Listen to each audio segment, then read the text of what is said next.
ಎಸ್ಎಸ್ಟಿವಿಯಲ್ಲಿ ಜಾಹೀರಾತು ನೀಡಲು ಈ ನಂಬರಿಗೆ ಸಂಪರ್ಕಿಸಿ. ಭಾರತ್ ಮಾತಾ ಕಿ, ಭಾರತ್ ಮಾತಾ ಕಿ, ಸನಾತನ ಹಿಂದೂ ಧರ್ಮ ಕಿ, ಹರ ಹರ ಹರ ಹರ. ಎಲ್ರಿಗೂ ನಮಸ್ಕಾರ. ತರಳಬಾಳು ಹುಣ್ಣಿಮೆ ಮಹೋತ್ಸವದ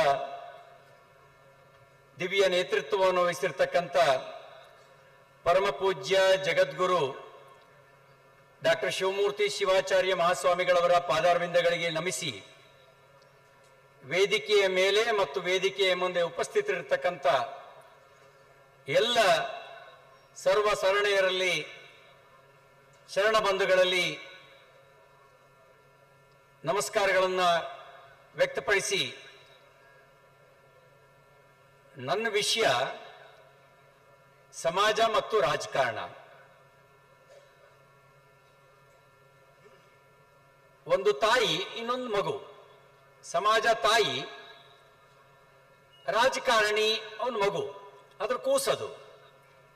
ಯಾರಿದ್ರೂ ಆ ಸಮಾಜದಿಂದಲೇ ಬರ್ಬೇಕಲ್ವಾ? ನಾನು ಹಂಗೆ ಯೋಚನೆ ಮಾಡ್ತಿದ್ದೆ. ರಾಜಕಾರಣ ಕಾರಣಗಳನ್ನು ಹುಡುಕಾಡುತ್ತೆ. ರಾಜನೀತಿ, ಸಮಾಜ ಮತ್ತು ರಾಜನೀತಿ ಅಂತ ಇಟ್ಟಿದ್ರೆ ಹೆಚ್ಚು ಅರ್ಥಪೂರ್ಣ ಆಗ್ತಿತ್ತು ಅಂತ ಅನಿಸ್ತಿತ್ತು. ಯಾಕೆಂದ್ರೆ ರಾಜನೀತಿ ನೀತಿಯ ಬೋಧನೆ ಮಾಡುತ್ತೆ, ರಾಜಧರ್ಮವನ್ನ ಎತ್ತಿ ಹಿಡಿಯುತ್ತೆ. ಇದನ್ನ ಅರ್ಥೈಸ್ಕೋಬೇಕು ಅಂತ ಹೇಳಿದ್ರೆ ಸ್ವಲ್ಪ ಇತಿಹಾಸಕ್ಕೂ ಹೋಗ್ಬೇಕು, ವರ್ತಮಾನವನ್ನು ಅವಲೋಕಿಸಬೇಕು, ಭವಿಷ್ಯದ ಬಗ್ಗೆನೂ ನಾವು ಚಿಂತಿಸಬೇಕಾದಂತ ಅವಶ್ಯಕತೆ ಇದೆ.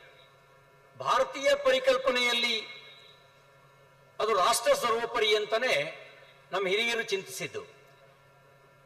ಉಪನಿಷತ್ನಲ್ಲಿ ಒಂದು ಮಂತ್ರ ಬರುತ್ತೆ, ಸರ್ವೇ ಭವಂತು ಸುಖಿನಃ, ಸರ್ವೇ ಸಂತು ನಿರಾಮಯ, ಸರ್ವೇ ಭದ್ರಾಣಿ ಪಶ್ಯಂತು, ಮಾ ಕಶ್ಚಿತ್ ದುಃಖ ಭಾಗ್ವವೇತ್. ಅಂದ್ರೆ ಅರ್ಥ ಏನದು? ಎಲ್ಲರೂ ಸುಖವಾಗಿರಲಿ, ಎಲ್ಲರೂ ರೋಗಗಳಿಂದ ಮುಕ್ತರಾಗಿರಲಿ, ಯಾರಿಗೂ ಕಷ್ಟ ನೋವು ನರಳಿಕೆ ಇಲ್ಲದಿರಲಿ, ಎಲ್ರಿಗೂ ಶುಭವಾಗಲಿ ಅನ್ನೋದು ಇದರ ಅರ್ಥ. ಅಂದ್ರೆ ಭಾರತೀಯ ಸಮಾಜದ ರಾಜಕಾರಣದ ಮೂಲವೇ ಈ ಸಿದ್ಧಾಂತ ಮತ್ತು ಈ ತತ್ವ. ಯಾರು ರಾಜ್ಯ ಆಳ್ತಾನೆ ಅಂತ ಹೇಳಿ ಯಾರು ತಲೆ ಕೆಡಿಸ್ಕೊಂತಾನೆ ಇರಲಿಲ್ಲ ಹಿಂದೆ. ಹೇಗೆ ಆಳ್ಬೇಕು ಅನ್ನೋದನ್ನಷ್ಟೇ ಅವ್ರು ಹೇಳ್ತಾ ಇದ್ರು. ಯಾರು ಕೂತ್ಕೊಳ್ತಾರೆ ಅನ್ನೋದು ಮುಖ್ಯ ಅಲ್ಲ, ಹೇಗೆ ಆಳ್ತಾನೆ ಅನ್ನೋದು ಬಹಳ ಮುಖ್ಯ ಆಗಿತ್ತು. ಈ ದೃಷ್ಟಿಯಲ್ಲಿ ನಾವು ಚಿಂತಿಸಿದರೆ ಇವತ್ತಿನ ರಾಜಕಾರಣನ, ಹಿಂದಿನ ರಾಜಕಾರಣನ ಅವಲೋಕಿಸಬೇಕಾದಂತ ಅವಶ್ಯಕತೆ ಇದೆ. ಹಿಂದೆ ಒಂದು ಪರಂಪರೆಯನ್ನು ಪಾಲಿಸ್ತಾ ಬಂದಿದ್ವಿ. ವ್ಯಕ್ತಿಂ ತ್ಯಜೇತ್ ಕುಟುಂಬಾರ್ತೆ, ಕುಟುಂಬಂ ಗ್ರಾಮಹಿತಾಯ ಚ, ಗ್ರಾಮಂ ರಾಜ್ಯಹಿತಾಯ ಚ, ತ್ಯಾಗೋ ಧರ್ಮಸ್ಯ ಲಕ್ಷಣಂ. ಅಂದ್ರೆ ಒಂದು ಕುಟುಂಬದ ಹಿತಕ್ಕಾಗಿ ಒಬ್ಬ ವ್ಯಕ್ತಿಯನ್ನ, ಒಂದು ಗ್ರಾಮದ ಹಿತಕ್ಕಾಗಿ ಒಂದು ಕುಟುಂಬವನ್ನ, ಒಂದು ಗ್ರಾಮವನ್ನ ರಾಜ್ಯದ ಹಿತಕ್ಕಾಗಿ ತ್ಯಾಗ ಮಾಡಬೇಕು. ಇದೇ ಧರ್ಮದ ಲಕ್ಷಣ ಅಂತ ಹೇಳಿ ಪರಿಭಾವಿಸಿ, ತ್ಯಾಗದ ಮೂಲಕ ಸಮಾಜ ಆದರ್ಶವನ್ನ ಕಟ್ಟಿಕೊಡ್ತಾ ಇತ್ತು. ಒಂದು ಪ್ರಸಂಗ ಈ ಸಂದರ್ಭದಲ್ಲಿ ನೆನಪಾಗದೇನು ಅಂದ್ರೆ, ಕುರುಕ್ಷೇತ್ರ ಯುದ್ಧಕ್ಕೆ ಮುಂಚೆ ಪಗಡೆ ಆಟ, ದ್ರೌಪದಿಯ ವಸ್ತ್ರಾಪಹರಣದ ಪ್ರಹಸನ. ಆ ಸಂದರ್ಭದಲ್ಲಿ ವಿದುರನ ಇಟ್ಕೊಂಡು ಧೃತರಾಷ್ಟ್ರನಿಗೆ ಒಂದು ಮಾತು ಹೇಳ್ತಾನೆ, ದೊರೆಯೇ, ದ್ರೌಪದಿಯ ವಸ್ತ್ರಾಪಹರಣಕ್ಕೆ ಎಂದು ನಿನ್ನ ಮೌನ ಸಮ್ಮತಿಯ ಮುದ್ರೆ ಬಿತ್ತೋ ಅಂದೇ ನಿನ್ನ ಧರ್ಮ ನಾಶವಾಯಿತು. ನಿನ್ನದಲ್ಲದ ಪಾಂಡವರ ಐಶ್ವರ್ಯಕ್ಕೆ ಎಂದು ನೀನು ಮಕ್ಕಳ ಭಾವನೆಯ ಜೊತೆಗೆ ಸ್ಪಂದಿಸಿದೆಯೋ ಅಂದೇ ನಿನ್ನ ಧರ್ಮ ಹಾಳಾಯಿತು. ಈಗಲೂ ಕಾಲ ಮಿಂಚಿಲ್ಲ. ನಿನ್ನ ಹಿರಿಯ ಮಗನನ್ನು ಗಡಿಪಾರು ಮಾಡು, ಧರ್ಮಜನಿಗೆ ಪಟ್ಟ ಕಟ್ಟು, ಅವನನ್ನು ಸಮಾಧಾನ ಪಡಿಸು, ಇಲ್ಲದಿದ್ರೆ ಕುಲವೇ ನಾಶವಾದೀತು ಅಂತ ಹೇಳಿ ಎಚ್ಚರಿಸ್ತಾನೆ. ಇದರ ಅರ್ಥ ಏನು ಅಂತ ಹೇಳಿದ್ರೆ, ಒಬ್ಬ ವ್ಯಕ್ತಿ ದುಷ್ಟ ಕಾರ್ಯದಲ್ಲಿ ತೊಡಗಿದ್ರೆ ಆ ವ್ಯಕ್ತಿಯನ್ನು ತ್ಯಾಗ ಮಾಡು, ಕುಲವನ್ನು ಉಳಿಸ್ಕೊಳ್ಳು ಅನ್ನೋಂಥ ಮಾತನ್ನು ಹೇಳ್ತಾನೆ. ಈಗ ನಮ್ಮ ಪರಿಸ್ಥಿತಿ ಹೆಂಗಿದೆ ಅಂದ್ರೆ, ನಮ್ದು ಒಂದು ರೀತಿಯಲ್ಲಿ ಧೃತರಾಷ್ಟ್ರನ ಪರಿಸ್ಥಿತಿ. ಧೃತರಾಷ್ಟ್ರ ಹೇಳ್ತಾನೆ, ಜಾನಾಮಿ ಧರ್ಮಂ ನಚಮೇ ಪ್ರವೃತ್ತಿ, ಜಾನಾಮಿ ಅಧರ್ಮಂ ನಚಮೇ ನಿವೃತ್ತಿ. ನನಗೆ ಧರ್ಮ ಏನು ಅಂತ ಗೊತ್ತು, ಆದ್ರೆ ಧರ್ಮವನ್ನ ಆಚರಿಸಕ್ಕೆ ನನ್ನ ಕೈಲಿ ಆಗಲ್ಲ. ಅಧರ್ಮ ಏನು ಅಂತ ಗೊತ್ತು, ಅದನ್ನು ಬಿಡೋಕ್ಕಾಗಲ್ಲ. ಈ ಒಂದು ಪರಿಸ್ಥಿತಿಯಲ್ಲಿ ಇರುವಂತ ಕಾಲಘಟ್ಟದಲ್ಲಿ ಹಾಗಿದ್ರೆ ಏನು ಮಾಡಬೇಕು ನೋಡಿ. ನಾನು ಮುಂಚೆನೆ ಹೇಳಿದೆ, ರಾಜಕಾರಣನೂ ಕೂಡ ಸಮಾಜದ ಒಂದು ಕೂಸು ಅಂತ ಹೇಳಿ. ತಾಯಿಯಂತೆ ಮಕ್ಕಳು, ನೂಲಿನಂತೆ ಸೀರೆ ಅಂತ ಗಾದೆ ಮಾತಿದೆ. ಅದರಲ್ಲೂ ಪ್ರಜಾಪ್ರಭುತ್ವ ವ್ಯವಸ್ಥೆಯಲ್ಲಿ ಪ್ರತಿನಿಧಿಯನ್ನು ಆರಿಸೋರು ಯಾರು? ಪ್ರಜೆಗಳೇ ಆರಿಸೋದು. ಯಥಾ ರಾಜ ತಥೋ ಪ್ರಜೆ ಅನ್ನೋದು ರಾಜಪ್ರಭುತ್ವದಲ್ಲಿದ್ದಂತ ಗಾದೆ ಮಾತು. ಈ ಪ್ರಜಾಪ್ರಭುತ್ವದಲ್ಲಿ ಯಥೋ ಪ್ರಜಾ ತಥೋ ರಾಜ. ನೀವು ಹೆಂಗಿರ್ತೀರಿ ಹಂಗೆ ನಿಮ್ ಪ್ರತಿನಿಧಿ ಆಯ್ಕೆಯಾಗಿ ಬರ್ತಾರೆ. ಹಾಗಂತೆಲ್ಲ ಕೆಟ್ಟದ್ದೇ ಇದೆಯಾ? ಕೆಟ್ಟದ್ದೇ ಇಲ್ಲ. ನಮ್ಮ ಪ್ರಜಾಪ್ರಭುತ್ವ ವ್ಯವಸ್ಥೆಯನ್ನ ಯಾವುದ್ಯಾವುದು ಪ್ರಭಾವಿಸುತ್ತೆ? ಹಣ ಪ್ರಭಾವಿಸುತ್ತೆ. ಆಂಜನೇಯ ಮಾತಾಡ್ತಾ ಹೇಳಿದ್ರು, ಓಟಿಗಾಗಿ ನೋಟ್ ಕೊಡಬೇಕಾದ ಪರಿಸ್ಥಿತಿ ಬರುತ್ತೆ ಅಂತ ಹೇಳಿ. ಆದ್ರೆ ಎಲ್ಲಾ ಕಾಲಕ್ಕೂ ನೋಟೇ ಕೆಲಸ ಮಾಡುತ್ತಾ? ಎಲ್ಲಾ ಕಾಲಕ್ಕೂ ನೋಟ್ ಕೆಲಸ ಮಾಡಿಲ್ಲ. ನೋಟ್ ಕೊಟ್ಟು ಓಟ್ ಕೊಟ್ಟಂತ ಕಾಲವನ್ನ ನಾನೇ ಅನುಭವಿಸಿದ್ದೇನೆ. ನೋಟು ಕೊಟ್ಟಿದ್ದಾರೆ, ಓಟು ಕೊಟ್ಟಿದ್ದಾರೆ. ಎಲ್ಲಾ ಕಾಲಕ್ಕೂ ನೋಟು ಪ್ರಭಾವಿಸಿಲ್ಲ. ಎಲ್ಲಾ ಕಾಲಕ್ಕೂ ಜಾತಿ ಪ್ರಭಾವ ಬೀರುತ್ತಾ? ಸಾಮಾನ್ಯ ಸಂದರ್ಭದಲ್ಲಿ ಎಲ್ಲರೂ ಒಂದೇ ಕೆಟಗರಿಯ ಕ್ಯಾಂಡಿಡೇಟ್ ಇದ್ದಾಗ ಜಾತಿ ಇನ್ಫ್ಲೂಯೆನ್ಸ್ ಮಾಡಿದೆ. ಆದ್ರೆ ವ್ಯಕ್ತಿತ್ವದಲ್ಲಿ ದೊಡ್ಡವನಿದ್ದಾಗ, ಸೇವೆಯೇ ಪರಮಧರ್ಮ ಅಂತೇಳಿ ಭಾವಿಸಿದ್ದಾಗ ಜಾತಿ ಕೆಲಸ ಮಾಡಿಲ್ಲ. ಅಂದ್ರೆ ಕೆಲವೊಮ್ಮೆ ಜಾತಿ, ಕೆಲವೊಮ್ಮೆ ಹಣ ಕೆಲಸ ಮಾಡಿರೋದಿದೆ. ಹಾಗಾದ್ರೆ ಡೆಮಾಕ್ರಸಿನಲ್ಲಿ ಕೆಟ್ಟ ಆಯ್ಕೆನೇ ಇದೆಯಾ? ಇಲ್ಲ. ಹೊರಗಡೆ ವಾತಾವರಣ ಹೇಗಿದೆ ಹಾಗೆ ಇದು. ಒಳ್ಳೆ ಪಾರ್ಕ್ ಇದ್ದಾಗ ದೀರ್ಘವಾಗಿ ಉಸಿರೆಳ್ಕೊಳ್ತೀವಿ. ಗಟಾರ ಸಿಕ್ಕಿದಾಗ ಏನ್ ಮಾಡ್ತೀವಿ? ಖರ್ಚಿಪ್ ತೆಗೆದು ಮುಗಿ ಹಿಡ್ಕೊಳ್ತೀವಿ. ಅದು ಸ್ವಲ್ಪ ಉಸಿರು ಕಟ್ಟುತ್ತೆ. ಸ್ವಲ್ಪ ಮುಂದೆ ಹೋದ್ಮೇಲೆ ಮತ್ತೆ ಒಳ್ಳೆ ಗಾಳಿ ಬೀಸುತ್ತೆ. ಅಲ್ಲಿ ಸ್ವಲ್ಪ ದೀರ್ಘವಾಗಿ ಉಸಿರೆಳ್ಕೊಳ್ತೀವಿ. ಹೀಗೆ ಪ್ರಜಾಪ್ರಭುತ್ವ. ಅಲ್ಲೊಮ್ಮೆ ಇಲ್ಲೊಮ್ಮೆ, ಆಗೊಮ್ಮೆ ಈಗೊಮ್ಮೆ ಅಯೋಗ್ಯನೂ ಆಯ್ಕೆಯಾಗಿ ಬರಬಹುದು. ಆ ಸಂದರ್ಭದಲ್ಲಿ ನಾವು ಒಂದ್ ಸ್ವಲ್ಪ ಮೂಗಿಡ್ಕೊಂಡು ಓಡಾಡಬೇಕಾದ ಪರಿಸ್ಥಿತಿ ಬರುತ್ತೆ. ಒಳ್ಳೆ ನಾಯಕತ್ವ ಸಿಕ್ಕಿದಾಗ, ಯೋಗ್ಯ ವ್ಯಕ್ತಿ ಆಯ್ಕೆಯಾಗಿ ಬಂದಾಗ, ಉದ್ಯಾನವನದಲ್ಲಿ ಹೇಗೆ ದೀರ್ಘವಾಗಿ ಉಸಿರೆಳ್ಕೊಳ್ತೀವೋ ಹಾಗೆ ದೀರ್ಘವಾಗಿ ಉಸಿರೆಳ್ಕೊಂಡು ಅದನ್ನು ಆನಂದಿಸ್ತೇವೆ. ಹಾಗೆ ಆನಂದಿಸೋದನ್ನು ನಾವು ನೋಡಿದ್ದೇವೆ. ಈಗ ನಮ್ಮ ಗಣರಾಜ್ಯೋತ್ಸವಕ್ಕೆ 77 ವರ್ಷ ಇವತ್ತಷ್ಟೇ ಆಚರಣೆ ಮಾಡಿದ್ದೇವೆ. ನಮಗೆ ಸ್ವತಂತ್ರ ಸಿಕ್ಕ ಸಂದರ್ಭದಲ್ಲಿ ಇಂಗ್ಲೆಂಡಿನ ಪ್ರಧಾನಮಂತ್ರಿ ಆಗಿದ್ದಂತ ವಿನ್ಸ್ಟನ್ ಚರ್ಚಿಲ್ ಹೇಳಿದ ಮಾತನ್ನ ನಾನು ಅದನ್ನ ರೀಕೋಟ್ ಮಾಡ್ಲಿಕ್ಕೆ ಬಯಸ್ತೇನೆ.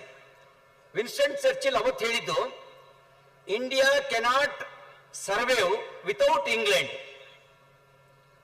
They cannot able to rule.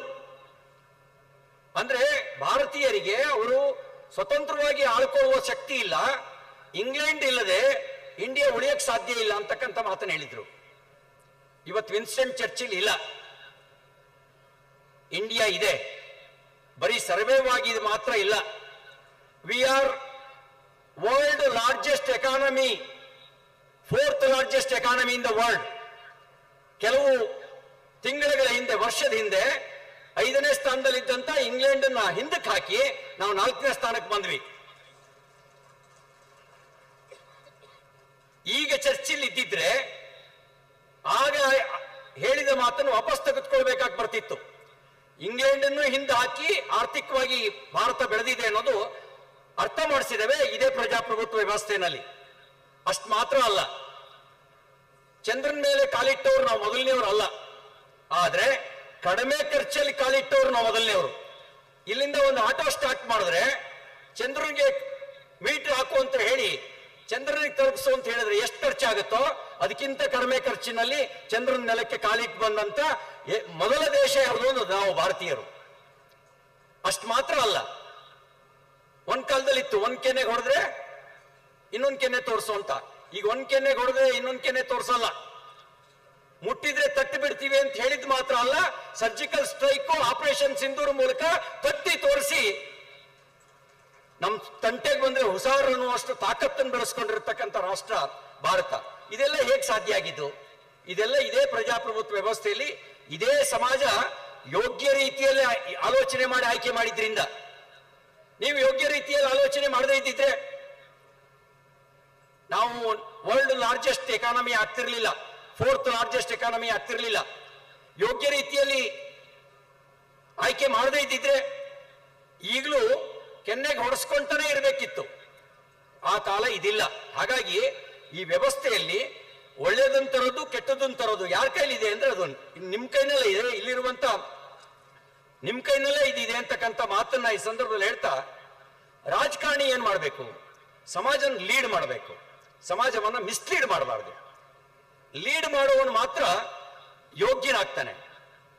Gandhiji ಬಗ್ಗೆ ಒಂದು ಮಾತನ್ನ ಒಬ್ಬ ಕವಿ ಹೇಳ್ತಾರೆ, ಕಾವಿ ಬಿಡಲಿಲ್ಲ, ಹೆಣ್ಣು ಬಿಡಲಿಲ್ಲ, ಎಲ್ಲೋ ಮೊದಲೊಳಗೆ ಕೂತು ರಹಸ್ಯವಾಗಿ ಜಪಮಣಿ ಎಣಿಸಿ ಸಮಾಧಿಸ್ಥನಾಗಲಿಲ್ಲ, ಪವಾಡಗಳ ತೋರಿಸಿ ಯಾರನ್ನೂ ಮರಳು ಮಾಡಲಿಲ್ಲ, ಹಬ್ಬಿರುವ ಒಬ್ಬನೇ ಮುದುಕ ಕೋಲೂರಿ ನಡೆಯುವ ಸದ್ದು ಅಂತ ಹೇಳ್ತಾರೆ.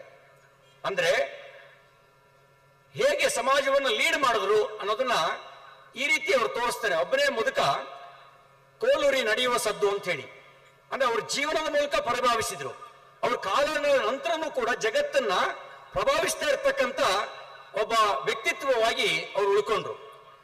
ರಾಜಕಾರಣಿಗಳಿಗೆ ಏನ್ ಗುಣ ಇರಬೇಕು ಅನ್ನೋದನ್ನ ವಿ ಸೀತಾರಾಮಯ್ಯನವರು ಹೇಳೋದು ಹೀಗೆ: ಮಣಿಯದಿಯ ಮನವೊಂದು ಸಾಧಿಸುವ ಹಠವೊಂದು, ಮಣಿಯದಿಯ ಮನವೊಂದು ಸಾಧಿಸುವ ಹಠವೊಂದು, ನಿಜದ ನೇರಕ್ಕೆ ನಡೆಯುವ ನಿಶ್ಚಲತೆಯೊಂದು, ಪ್ರೇಮಕ್ಕೆ ಮರುಕಕ್ಕೆ ಚಿರತರದ ಎದೆಯೊಂದು, ಅನ್ಯಾಯಕ್ಕೆಂದೆಂದು ಎಚ್ಚರವೊಂದು. ಅಂದ್ರೆ ಎಂಥದೇ ಸನ್ನಿವೇಶ ಬಂದರೂ ಕೂಡ ಒಬ್ಬ ದೇಶವನ್ನ ಸಮಾಜವನ್ನ ಲೀಡ್ ಮಾಡಬೇಕಾಗಿರ್ತಕ್ಕಂಥ ರಾಜಕಾರಣಿ ಈ ಒಂದು 6 ಗುಣಗಳನ್ನ ತನ್ನ ವ್ಯಕ್ತಿತ್ವದೊಳಗೆ ಜೋಡಿಸ್ಕೊಂಡ್ರೆ ಆತನಿಂದಲೂ ಕೂಡ ಯೋಗ್ಯ ಕೆಲಸ ಆಗುತ್ತೆ ಅಂತಕ್ಕಂಥ ಮಾತನ್ನ ಈ ಸಂದರ್ಭದಲ್ಲಿ ಹೇಳ್ತಾ, ಇನ್ನು ನನ್ನ ಅನುಭವ ಏನು ಅಂದ್ರೆ, ನಾನು ಎರಡೂ ನೋಡಿದ್ದೇನೆ. ಜನ ದುಡ್ಡು ಕೊಟ್ಟು ಓಟ್ ಹಾಕಿದ್ದನ್ನು ನೋಡಿದ್ದೇನೆ, ದುಡ್ಡು ಇಸ್ಕೊಂಡು ಓಟ್ ಹಾಕದೇ ಇದ್ದದ್ದನ್ನು ಕೂಡ ನೋಡಿದ್ದೇನೆ. ಜನರ ತಪ್ಪ ಅಂದ್ರೆ ಜನರ ತಪ್ಪಲ್ಲ. ಕೆಲವೊಮ್ಮೆ ಏನಾಗ್ಬಿಡುತ್ತೆ ಅಂದ್ರೆ, ನಾನು ಮೊದಲನೇ ಸರಿ ಗೆದ್ದಾಗ ಸಂಗಮೇಶ್ವರ್ಗೂ ಅದು ಅನುಭವ ಆಗಿರ್ಬೇಕು. ಕನ್ನಡ ರಾಜ್ಯೋತ್ಸವ, ಕ್ರಿಕೆಟು, ಗಣಪತಿ ಅಂತ ದುಡ್ಡು ಬರೋರು. ಎಲ್ಲಿದೆಯೋ ದುಡ್ಡು ಅಂತ ಕೇಳಿದ್ರೆ ಅವರವರೇ ಗೊಣಕೊಂಡು, ಮುಂಚೆ ಏನೋ ಇಲ್ಲ ಅಂತಿದ್ದ, MLA ಆಗಿದ್ದಾನೆ, ಈಗಲೂ ಇಲ್ಲ ಅಂತ ಹೇಳ್ತಾನೆ, ಈಗ ಕೊಡಕ್ಕೇನು ಅಂತ ನಮ್ಮ ಹತ್ರಕ್ಕೆ ಬರೋರು. ಒಂದು ಅನುಭವ ಏನು ಅಂದ್ರೆ, ನೀತಿ ಮೂಲಕನೇ ಹೋದ್ರೆ ಕಷ್ಟ ಎಷ್ಟಾಗುತ್ತೆ ಅಂದ್ರೆ, ಒಂದು ಹಾಸ್ಟೆಲ್ ಸೀಟ್ ಕೊಡಿಸ್ಬೇಕು. ನಾನೊಂದು ಪಾಲಿಸಿ ಮಾಡಿದ್ದೆ, ಎಲ್ಲಿಗೆ ಬಸ್ ರೂಟ್ ಇಲ್ಲ, ದೂರದ ವಿಲೇಜ್ ಇದಾವೆ, ಅವರಿಗೆ ಹಾಸ್ಟೆಲ್ ಸೀಟ್ ಕೊಡೋದು. ನಗರದ ಸುತ್ತ 10 ಕಿಲೋಮೀಟರ್ ಒಳಗಿರುವಂತ ಹಳ್ಳಿಯವರಿಗೆ ಹಾಸ್ಟೆಲ್ ಸೀಟ್ ಇಲ್ಲ ಅಂತ ಹೇಳಿ ಒಬ್ಬ ನನಗೆ ಎಲೆಕ್ಷನ್ ಅಲ್ಲಿ ಕೆಲಸ ಮಾಡಿದವನು ಒಂದು ಹಾಸ್ಟೆಲ್ ಸೀಟ್ ಕೊಡಿಸ್ಬೇಕು ಅಂತ ಬಂದ. ನಾನು ಹೇಳಿದೆ, ನೋಡು, ಅವನ ಪಕ್ಕದ 5 ಕಿಲೋಮೀಟರ್ ಟೌನಿಗೆ, ಹುಕ್ಕುಂದ ಊರು. ನಾನು ಹೇಳಿದೆ, ನೋಡು, ಮೇಲಿನ 32 ಕಿಲೋಮೀಟರ್, ಅಲ್ಲಿ ಬಸ್ಸೇ ಇಲ್ಲ. ಹುಯಿಗೆರೆ ಹತ್ತತ್ರ 45 ಕಿಲೋಮೀಟರ್, ಬಸ್ಸೇ ಇಲ್ಲ. ಆ ಮಕ್ಕಳಿಗೆಲ್ಲ ಸೀಟ್ ಕೊಟ್ಟು ಆಮೇಲೆ ಏನಾದ್ರೂ ಉಳಿದ್ರೆ ನಿಂಗೆ ಸೀಟ್ ಕೊಡ್ತೀನಿ ಅಂತ ಹೇಳಿದೆ. ಒಂದು 3-4 ತಿಂಗಳಾದ್ಮೇಲೆ ಒಂದು ಅವಲೋಕನ ಸಭೆ ಕರೆದಿದ್ದೆ. ಏನು ಅಂದ್ರೆ, ನನ್ನ ಕಾರ್ಯವೈಖರಿ ಹೆಂಗಿದೆ ಅಂತ ಉಳಿದವ್ರ ಜೊತೆನಲ್ಲೂ ಒಂದು ಸಮಾಲೋಚನೆ ಮಾಡಿ, ನಾನೇನಾದ್ರು ತಿತ್ಕೊಳ್ಳೋದಿದ್ರೆ ತಿತ್ಕೊಳ್ಳೋಣ ಅಂತ. ನನಗೊಂದು ಹೆಮ್ಮೆ ಇತ್ತು. ಏನು ಅಂದ್ರೆ, ಇವರೆಲ್ಲ ನನ್ನನ್ನು ಹೊಗಳ್ತಾರೆ, ಅಷ್ಟು ಚೆನ್ನಾಗಿ ಕೆಲಸ ಮಾಡಿದ್ದೀನಿ ನಾನು ಅಂತ. ಒಬ್ಬ ಶುರು ಮಾಡ್ಕೊಂಡ, ಅವನು ಕೆಳಗಡೆ ಶಬ್ದ, ಸೊಂಟದ ಕೆಳಗಡೆ ಶಬ್ದ ಎಲ್ಲ ಉಪಯೋಗಿಸಿ, ನಿನ್ನನ್ನು ನಾವು ಯಾತಕ್ಕೆ ಗೆಲ್ಸ್ಬೇಕಿತ್ತು ಅಂತ ಹೇಳಿ ಕೆಳಗಡೆ ಹರಿಯಕ್ಕೆ ಗೆಲ್ಸ್ಬೇಕಿತ್ತ ನಿನ್ನನ್ನ. ಒಂದು ಹಾಸ್ಟೆಲ್ ಸೀಟ್ಸ್ ಕೊಡ್ಸೋ ಯೋಗ್ಯತೆ ಇಲ್ಲ ನಮಗೆ ಅಂದಮೇಲೆ ನಿನ್ನನ್ನು ಯಾಕೆ ಗೆಲ್ಲಿಸ್ಬೇಕಿತ್ತು ಅಂದ. ನಾನು ಅವಾಗ ಯೋಚನೆ ಮಾಡಿದೆ, ಅರೆ, ನಾನು ಯೋಚನೆ ಮಾಡಿದ್ದು ದೂರದವ್ರಿಗೆ ಸೀಟ್ ಕೊಡ್ಬೇಕು ಅಂತ, ಆದ್ರೆ ಇವನ್ ನೋಡಿದ್ರೆ ಹಿಂಗೆ ಹೇಳ್ತಾ ಇದ್ದಾನೆ, ಇದೆಷ್ಟು ಕಷ್ಟ ಅಂತ ನನಗನ್ನಿಸ್ತು. ಕೆಲವೊಮ್ಮೆ ಏನಾಗುತ್ತೆ, ಕಳ್ಳರ ರಾಜ್ಯದಲ್ಲಿ ಸಂಪನ್ನರೇ ಕಳ್ಳರಾಗ್ಬಿಡ್ತೀವಿ. ಒಂದು ರೀತಿ ವಾತಾವರಣ ಬಂದ್ಬಿಡುತ್ತೆ. ಒಳ್ಳೆ ಕೆಲಸ ಮಾಡಿದ್ದನ್ನು ಜನ ನೆನ್ಪಿಟ್ಕೊಳ್ಳಲ್ಲ. ಒಂದ್ ಸಣ್ಣ ಏನಾರು ತಪ್ಪು ಸಂದೇಶ ಇದ್ರೆ ಅದು ಇಮಿಡಿಯೇಟ್ ಆಗಿ ಮೆಸೇಜ್ನ ಪಾಸ್ ಮಾಡೋ ಕೆಲಸ ಮಾಡ್ತಾರೆ. ನಮ್ಗೀಗ ಏನಾಗಿದೆ, ಪ್ರಭಾವದ ವಿರುದ್ಧ ಈಜಿ ಸರ್ವೈವ್ ಆಗಬೇಕು ಅಂದ್ರೆ ಕಷ್ಟದ ಕೆಲಸ. ಅದಕ್ಕೆ ಕೆಲವು ಸರಿ ಏನ್ ಮಾಡ್ಬಿಡ್ತೀವಿ ರಾಜಕಾರಣಿಗಳು, ಪ್ರಭಾವದ ಜೊತೆಗೆ ಹೋಗ್ಬಿಡ್ತೀವಿ. ನಮಗೆ ಗೊತ್ತು, ಇನ್ನೊಂದು 20 ವರ್ಷ ಆದ್ರೆ ಕನ್ನಡದನ್ನ ಸುಲಲಿತವಾಗಿ ಮಾತಾಡುವ ಮಕ್ಕಳು ಸಿಗ್ತಾರ ಅನ್ನೋದು ಒಂದು ಪ್ರಶ್ನಾರ್ಥಕ ಚಿಹ್ನೆ. ಆದ್ರೂ ನಾವು ಅದ್ರ ವಿರುದ್ಧ ಮಾತಾಡಕ್ ತಯಾರಿಲ್ಲ. ನಾವು ಕೇಳ್ತಾ ಇದೀವಿ, ನಮ್ಮೂರಿಗೆ ಒಂದು KPS ಶಾಲೆ ಬೇಕು. ಯಾಕೆ ಅಂದ್ರೆ ಜನ ಡಿಮಾಂಡ್ ಮಾಡ್ತಿದ್ದಾರೆ, ಇಂಗ್ಲಿಷ್ ಮೀಡಿಯಂ ಶಾಲೆ ಬೇಕು, ಹಾಗಾಗಿ ನಮಗೂ ಒಂದು ಬೇಕು.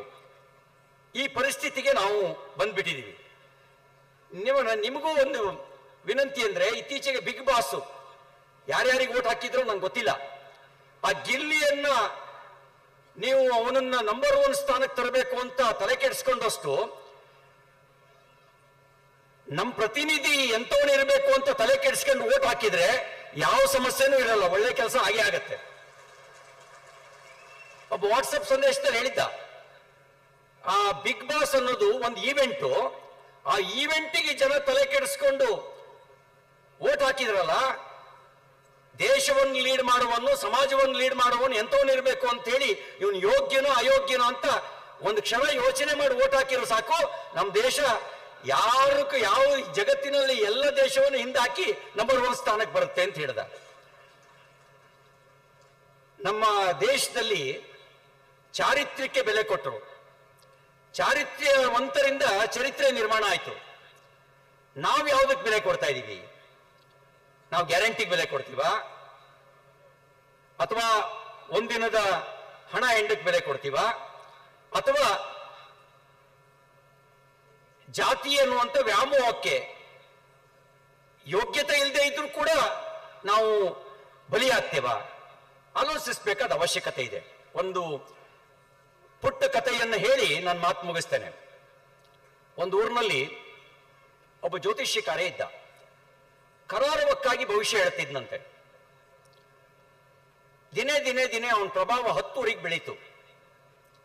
ಊರಿನಲ್ಲಿ ಮುಖಂಡ ನಮ್ಮ ಸಂಗಮೇಶಣ್ಣಂತರ ಅವನಿಗೆ ಅನಿಸ್ತು, ಅರೆ ಜನ ಎಲ್ಲ ದಿನ ಬೆಳಗಾದ್ರೆ ಅವನ ಮನೆ ಮುಂದೆನೆ ಹೋಗ್ತಾರೆ, ನಾನು ಊರ ಮುಖಂಡ, ನನಗಿಂತ ಜಾಸ್ತಿ ಇವನ ಪ್ರಭಾವ ಬೆಳೀತಾ ಇದೆಯಲ್ಲ, ಏನಾರು ಮಾಡಿ ಏನಾರು ಒಂದು ಸಿಗಾಕ್ಸ್ಲೇಬೇಕು ಅಂತ ಹೇಳಿ ಬರೋಲ್ಲ ಅಂತ ಒಂದು 10-20 ಜನ ಕರ್ಕೊಂಡು ಆ ಜ್ಯೋತಿಷಿಕಾರನ ಹತ್ರ ಹೋದ. ಆ ಜ್ಯೋತಿಷಿಕಾರನ ಹತ್ರ ಹೋಗಿ, ನೀನು ಜನರಿಗೆ ಸುಳ್ಳು ಹೇಳಿ ದಿಕ್ ತಪ್ಪಿಸ್ತಾ ಇದೀಯಾ? ಅವನು ಹೇಳ್ದ, ಇಲ್ಲ ಗೌಡ್ರೆ, ನಾನು ಹಂಗೆಲ್ಲ ದಿಕ್ ತಪ್ಪಿಸ್ತಾ ಇಲ್ಲ, ನನ್ನ ಭವಿಷ್ಯದಲ್ಲಿ ಏನು ತೋಚುತ್ತೆ ಅದನ್ನು ಹೇಳ್ತಾ ಇದ್ದೀನಿ. ಹಂಗಿರ್ ನಾನು ನೀನು 3 ಪ್ರಶ್ನೆ ಕೇಳ್ತೀನಿ, ಸರಿಯಾಗಿ ಉತ್ತರ ಕೊಟ್ರೆ ಸರಿ, ಇಲ್ಲದೆ ಇದ್ರೆ ಗಂಟು ಮೂಟೆ ಕಟ್ಟಿ ಊರ್ ಬಿಡ್ಬೇಕು ಅಂತ ಹೇಳಿದ್ರು. ಅವ್ರು ಹೇಳ್ದ, ಕೇಳಿ ಗೌಡ್ರೆ, ಬುದ್ಧಿ ಕೇಳಿ ಬುದ್ಧಿ. ಇವನ್ ಟವಲ್ ಒಳಗೆ ಮುಚ್ಚಾಕೊಂಡು ಬಂದಿದ್ರು. ಮೊದಲನೇ ಪ್ರಶ್ನೆ ಕೇಳ್ದ, ನನ್ನ ಕೈ ಒಳಗೆ ಏನಿದೆ ಅಂತ. ಅವನು ಕವಡೆ ಹಾಕಿ ಆಲೋಚನೆ ಮಾಡಿ ಆಮೇಲೆ ಹೇಳ್ದ, ನಿಮ್ ಕೈ ಒಳಗೆ ಒಂದು ಪಕ್ಷಿ ಇದೆ. ಅರೆ, ಮೊದಲನೇ ಪ್ರಶ್ನೆಗೆ ಸರಿ ಉತ್ತರ ಕೊಟ್ಬಿಟ್ನಲ್ಲ. ಮತ್ತೆ 2ನೇ ಪ್ರಶ್ನೆ ಕೇಳ್ದ, ಇದು ಗಂಡೋ ಹೆಣ್ಣೋ? ಮತ್ತೆ ಕವಡೆ ಹಾಕಿ ಇದು ಹೆಣ್ಣು ಪಕ್ಷಿ. ಅರೆ, 2 ಪ್ರಶ್ನೆಗೂ ಸರಿ ಉತ್ತರ ಕೊಟ್ನಲ್ಲ. ಈಗ 3ನೇ ಪ್ರಶ್ನೆ ಕೇಳ್ದ, ಮಾಡ್ತೀನಿ ನಿನಗೆ ಅಂತ ಹೇಳಿ 3ನೇ ಪ್ರಶ್ನೆ ಕೇಳ್ದ, ಇದು ಸತ್ತಿದೆಯೋ ಬದುಕಿದೆಯೋ? ಈಗ ಜ್ಯೋತಿಷಕಾರನಿಗೆ ಪೀಕ್ಲಾಟ ಶುರುವಾಯ್ತು. ಅವನು ಯೋಚನೆ ಮಾಡ್ದ, ನಾನೇನಾದ್ರೂ ಬದುಕಿದೆ ಅಂತ ಹೇಳಿದ್ರೆ ಅಲ್ಲೇ ಕುತ್ತಿಗೆ ಹೆಚ್ಚಿಬಿಡ್ತಾನೆ, ಅದು ಸತ್ತೋಗುತ್ತೆ, ಜ್ಯೋತಿಷ್ಯ ಸುಳ್ಳಾಗತ್ತೆ. ಸತ್ತಿದೆ ಅಂತ ಹೇಳಿದ್ರೆ ಕೈ ಹಾರ ಬಿಟ್ಬಿಡ್ತಾನೆ, ಆಗ ಪಕ್ಷಿ ಜೀವಂತ ಇರುತ್ತೆ, ಆಗ್ಲೂ ಜ್ಯೋತಿಷ್ಯ ಸುಳ್ಳಾಗತ್ತೆ. ಆಲೋಚನೆ ಮಾಡಿ ಮಾಡಿ ಮಾಡಿ ಮಾಡಿ ಜ್ಯೋತಿಷ್ಯಕಾರ ಒಂದು ಉತ್ತರ ಕೊಟ್ಟ. ಏನು ಉತ್ತರ ಕೊಟ್ಟ? ಇದರ ಜೀವ ನಿನ್ನ ಕೈಯಲ್ಲಿದೆ ಅಂತ ಹೇಳಿ. ಈಗ ಹೇಳಿ, ರಾಜಕಾರಣಿಗಳನ್ನು ಆರಿಸುವಂತ ಶಕ್ತಿಯನ್ನ ಪ್ರಜಾಪ್ರಭುತ್ವದಲ್ಲಿ ಕೊಟ್ಟೋದು ಯಾರಿಗೆ? ಕೈ ಎತ್ತಿಯಲ್ಲಿ ಯಾರಿಗೆ ಕೊಟ್ಟೋದು? ಈ ದೇಶದ ಭವಿಷ್ಯ, ಈ ಸಮಾಜದ ಭವಿಷ್ಯ ಪ್ರಜಾಪ್ರಭುತ್ವದಲ್ಲಿ ಯಾರ ಕೈಲೂ ಇಲ್ಲ. ಆ ಭವಿಷ್ಯ ನಿಮ್ಮ ಕೈಲಲ್ಲಿದೆ. ನಿಮ್ಮ ಮಕ್ಕಳು ಸುರಕ್ಷಿತವಾಗಿರ್ಬೇಕು ಅಂದ್ರೆ, ನಿಮ್ಮ ಊರಿಗೆ ಒಳ್ಳೆ ಕೆಲಸ ಆಗ್ಬೇಕು ಅಂತಾದ್ರೆ ನೀವು ಯೋಚನೆ ಮಾಡಿ. ನಾನು ಹಣಕ್ಕೆ ನನ್ನ ವೋಟನ್ನು ಮಾಡ್ಕೊಳ್ಳಲ್ಲ, ಜಾತಿ ವ್ಯಾಮೋಹಕ್ಕೆ ಬಲಿಯಾಗಲ್ಲ, ಯಾರು ಯೋಗ್ಯ ಇದ್ದಾನೆ ಅವನಿಗೆ ಓಟ್ ಹಾಕ್ತೀನಿ, ಯೋಗ್ಯತೆ ಕಳ್ಕೊಂಡ ದಿನ ಅವನನ್ನ ಬೀದಿ ತಂದು ಕೂರಿಸ್ತೇನೆ ಅಂತಕ್ಕಂಥ ತೀರ್ಮಾನ ನೀವು ಮಾಡಿ. ದೇಶನೂ ಒಳ್ಳೇದಾಗತ್ತೆ, ನಿಮ್ಮ ಮಕ್ಕಳ ಭವಿಷ್ಯಕ್ಕೂ ಒಳ್ಳೇದಾಗತ್ತೆ ಅಂತಕ್ಕಂಥ ಮಾತನ್ನ ಹೇಳಿ, ಸಮಾಜ ಮತ್ತು ರಾಜಕಾರಣ ಒಂದು ನಾಣ್ಯದ ಎರಡು ಮುಖಗಳ ತರ. ನಾನು ಆರಂಭದಲ್ಲೇ ಹೇಳಿದಂತೆ, ತಾಯಿಯಂತೆ ಮಕ್ಕಳು, ನೂಲಿನಂತೆ ಸೀರೆ. ನೀವು ಹೇಗೆ ಆಲೋಚಿಸ್ತೀರೋ, ಸಮಾಜ ದುರ್ಬಲ ಆದ್ರೆ ಯೋಗ್ಯ ನಾಯಕತ್ವ ಬರಕ್ ಸಾಧ್ಯ ಇಲ್ಲ. ಸಮಾಜ ಸದಾಕಾಲ ಚಿಂತನಶೀಲವಾಗಿದ್ರೆ, ಸದಾಕಾಲ ಯೋಗ್ಯ ರೀತಿಯಲ್ಲಿದ್ರೆ ಆಗ ಯೋಗ್ಯ ನೇತೃತ್ವ ಸದಾಕಾಲ ಸಿಗತ್ತೆ. ಯೋಗ್ಯ ನೇತೃತ್ವದ ಮೂಲಕ ಸಮಾಜಕ್ಕೂ ಕೂಡ ಒಳ್ಳೇದಾಗತ್ತೆ. ಸಮಾಜವನ್ನ ಮಿಸ್ಲೀಡ್ ಮಾಡದೆ ಲೀಡ್ ಮಾಡುವ ಕೆಲಸವನ್ನ ಮಾಡ್ತಾರೆ ಅಂತಕ್ಕಂಥ ಮಾತನ್ನ ಈ ಸಂದರ್ಭದಲ್ಲಿ ಹೇಳ್ತಾ, ರಾಜಕಾರಣ ಕೆಟ್ಟದ್ದು ಅಂತ ಭಾವಿಸಬೇಡಿ. ಯಾರ್ಯಾರು ಯೋಗ್ಯರಿದ್ದೀರಿ ಅವರೆಲ್ಲರೂ ರಾಜಕಾರಣಕ್ಕೆ ಬನ್ನಿ. ರಾಜಕಾರಣಕ್ಕೆ ಬರೋದ್ರ ಮೂಲಕ ನಮ್ಮ ಪ್ರಧಾನಮಂತ್ರಿಗಳು ಹೇಳಿದ್ದಾರೆ, ಕನಿಷ್ಠ 1 ಲಕ್ಷ ಜನ ರಾಜಕೀಯ ಹಿನ್ನೆಲೆ ಇಲ್ಲದೆ ಇರತಕ್ಕಂಥವ್ರು ರಾಜಕಾರಣಕ್ಕೆ ಬರಬೇಕು. ಅವರ ಮೂಲಕ ಸಮಾಜದಲ್ಲಿ ಪರಿವರ್ತನೆ ತರಬೇಕು, ಸಮಾಜದ ನೇತೃತ್ವವನ್ನು ವಹಿಸಬೇಕು. ಆ ರೀತಿ ನೇತೃತ್ವದ ಮೂಲಕ ಒಂದು ಹೊಸ ಪರಿವರ್ತನೆಯನ್ನು ಮಾಡೋಣ ಅಂತಕ್ಕಂಥ ಮಾತನ್ನು ಹೇಳಿ, ಪರಮ ಪೂಜ್ಯ ಜಗದ್ಗುರುಗಳು ಅವರಿಗೆ ನನ್ನ ಭಿನ್ನ ಮಾಡಿಕೊಳ್ತಾ, ಹರ ಮುನಿದರೆ ಗುರು ಕಾಯುವನ್, ಗುರು ಮುನಿದರೆ.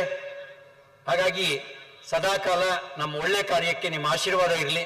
ತಪ್ಪು ಮಾಡಿದಾಗ ಹಿಂದೆನೂ ಕಿವಿ ಹಿಂಡಿ ಹೇಳಿದಿರಿ, ಮುಂದೆಯೂ ಕೂಡ ಕಿವಿ ಹಿಂಡಿ ಹೇಳಿ ಆಶೀರ್ವದಿಸಿ ಅಂತ ಹೇಳಿ ಪ್ರಾರ್ಥಿಸಿ ಎಲ್ಲರಿಗೂ ಅನಿಸಿ ನಾನು ಮಾತು ಮುಗಿಸ್ತೇನೆ. ನಮಸ್ಕಾರ. ಉಪನ್ಯಾಸ ಭಾಷಣವನ್ನು ನೀಡಿದ SS ಟಿವಿ ಸಿನಿಮಾ ಜಗತ್ತಿನ ಕ್ಷಣ ಕ್ಷಣದ ಸುದ್ದಿಯೊಂದಿಗೆ.